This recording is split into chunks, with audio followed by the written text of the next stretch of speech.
Hey YouTube，大家好啊，歡迎嚟到貼地廚房啊！今日有我 Rex 同埋 Chris 喺度教大家煮嘢食嘅，仲有卓卓，仲有卓卓嘅。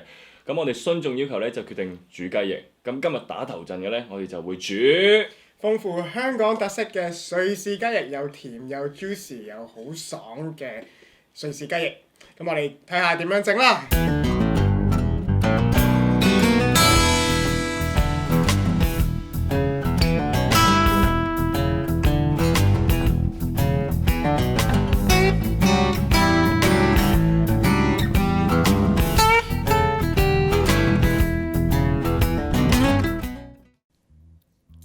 好，咁我哋開始煮啦。我哋今次預嘅份量呢，就係10隻雞翼。咁我哋呢，為咗都好食少少啦，雖然係簡易版，都自己做一個高湯嘅。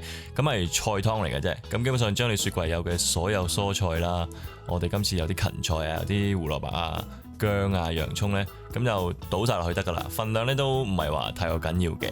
咁啊照樣爆啦。咁爆到咩程度呢？見到佢開始有啲窿，咁咧我哋就可以咧落水噶啦。咁我哋再加多1個湯匙嘅紹酒，落750ml 嘅水，咁咧煮到佢 reduce 差唔多得翻一半到啦，咁就可以準備好去攪汁。咁佢煮嘅同時，我哋可以處理下啲雞翼喎。雞翼咧我哋最怕咧就係嗰啲雪味啊！咁其實咧喺啲肌肉纖維啊入邊咧就係有啲trap 咗啲血水，好腥嘅，同埋啲雪味。咁咧啲鹽就可以咧將佢拉出嚟。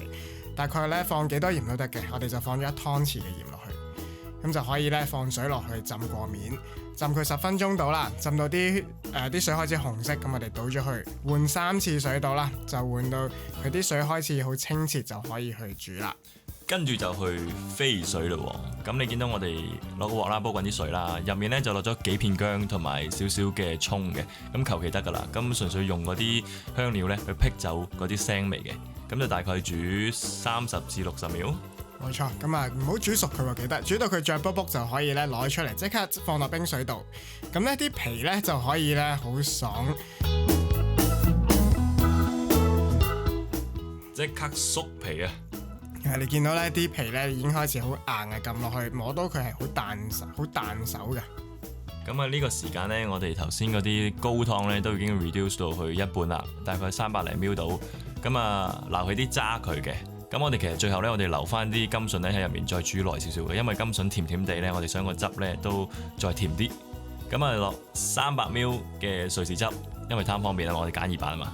300 ml 瑞士汁，100 ml 老抽，等佢啲雞翼可以上到顏色。跟住呢，就係3湯匙嘅甜醋啦，令到成兜汁呢有少少薑醋嘅味道嘅。咁最後啦，仲有呢個好重要嘅，就係1湯匙嘅麥芽糖。麥芽糖呢就可以放咗落去嘅話呢，就可以好似出邊呢茶餐廳嗰啲雞翼啊，好靚啊！咁呢就可以放雞翼噶啦。等你個湯搞好未，記得試味喎。咁呢就可以放雞翼，咁確保佢係浸過面。等佢滾翻起呢，就可以吸蓋，然之後呢熄火，攞開佢，等佢慢煮20分鐘。點解慢煮呢？如果你開住火煮啊，佢會好煮到乾晒嘅。咁咧，如果你想佢好 juicy，亦都咧咬出嚟咧搣出嚟咧嗰啲肉係好嫩嘅，咁就記得要慢煮。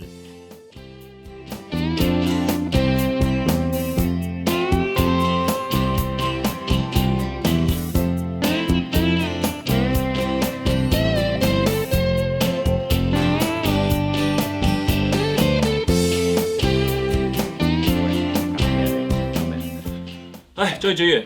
如果中意我哋嘅食譜嘅話咧，就記得 like 我哋條片同埋 subscribe 我哋 channel 啦。下次見，拜拜。